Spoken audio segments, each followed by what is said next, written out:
Alô, boa tarde.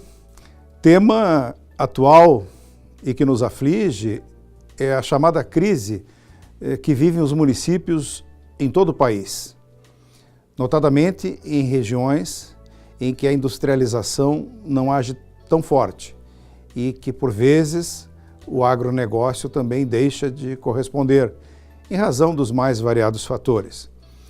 Todavia, uma questão que chama atenção está ligado à Copa do Mundo. Como está ligado à Copa do Mundo? Após o término do jogo final entre França e Croácia, o técnico do selecionado francês e ex-jogador de futebol bradou uma expressão extremamente curiosa: Viva a República! Ele não disse viva a França, viva o futebol, viva a FIFA, viva Mbappé, mas disse viva a República. Portanto, seria interessante abordarmos e examinarmos qual o verdadeiro significado de república. República, como se sabe, é um sistema em que foi instaurado ainda na Roma Antiga para combater tudo aquilo que não correspondia aos anseios da grande maioria do povo. Ela, então, nasce como um sistema inovador de combate a privilégios e completamente diferente do estilo monarquia, que, como se sabe, o poder é preenchido de acordo com a hereditariedade. Portanto, a República veio num novo tempo, com novos ventos, e efetivamente alavancou uma ideia de democracia, uma ideia de liberdade, não é? E de isonomia na Roma daquele tempo. Então significa dizer com isso que é um novo sistema de poder, não é? Um novo sistema político, não é? E que precisa, como nunca, da democracia para sobreviver. Mas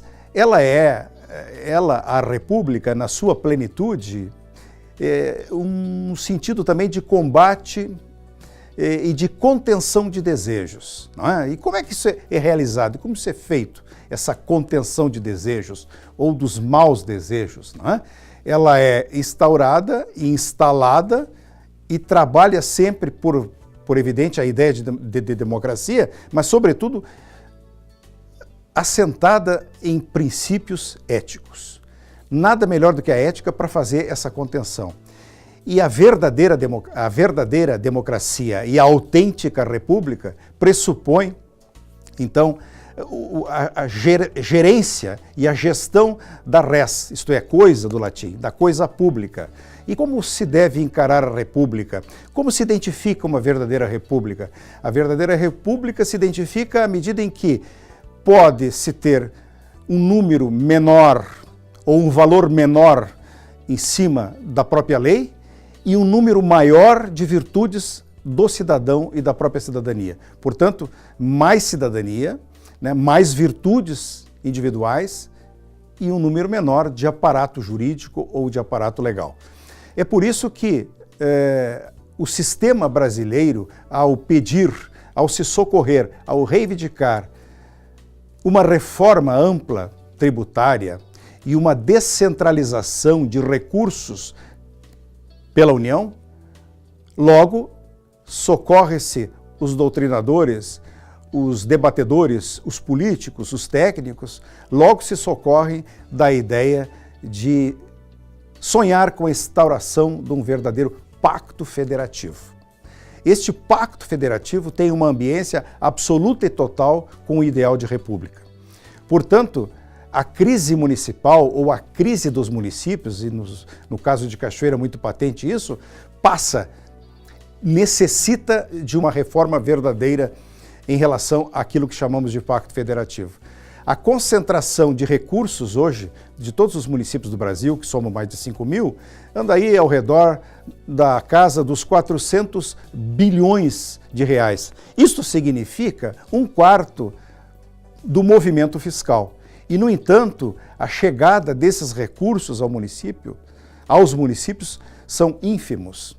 Vale dizer, os municípios vivem à míngua da União, de parcos recursos pela dificuldade de descentralização. Portanto, república pressupõe mais democracia, mais virtudes e entendimento da classe política, da classe parlamentar, para que isso se instaure de vez a chamada reforma. Mas não fica afastado a ideia de dever. A República convive, antes de mais nada, com a democracia, com virtudes em relação ao bem comum, a coisa pública, mas, sobretudo, com o sentido do dever. E o dever não está afeto apenas à classe política, aos governantes, ao chefe do Poder Executivo, ao chefe do Poder Judiciário ou chefe do Poder Legislativo. A crise institucional que vivemos hoje depende exatamente do entendimento e da assimilação desses princípios básicos de uma verdadeira república. E, portanto, precisamos resgatar valores sobre os quais a República foi fundada no Brasil, sem esse sentido, porque a República Brasileira foi instaurada e instalada através de um golpe. Nós dormimos com a monarquia e acordamos com a República. E todo o aparato legal foi provisório até que se instaurasse mecanismos suficientes para que tivéssemos uma verdadeira república. E, portanto, de lá para cá, desde a Constituição de 1891, ainda aguardamos um verdadeiro pacto federativo, ainda aguardamos uma verdadeira república. E para que ela aconteça, evidente que precisamos das reformas, mas a reforma do cidadão, individualmente, acerca das virtudes a que me referi, serão fundamentais, e isso se faz através de um pacto nacional.